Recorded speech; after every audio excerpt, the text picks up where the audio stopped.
হরে কৃষ্ণ মাতাজি, নমস্কার নমস্কার। প্রভু প্রণাম প্রণাম। আচ্ছা বলুন। মাতাজি, হ্যাঁ বলুন। কি করে কৃষ্ণ ভক্তি অর্জন করা ও, যায়? কৃষ্ণ ভক্তি কী করে অর্জন হয়?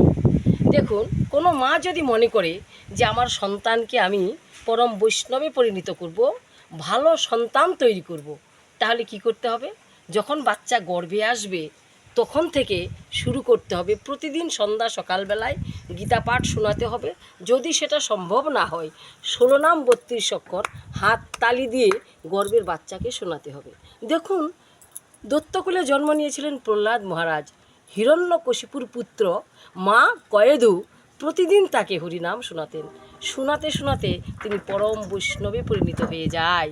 তদ্রূপ সন্তান যখন কৃষ্ণ নাম শুনবেন, ভগবান তাকে ভালো রাখবেন, তার চরণ ছাড়া খারাপ পথে কখনো যেতে দেবে না। ভালো সন্তান হবে, ভালো সন্তানের মা বাবা হতে পারবেন। তাই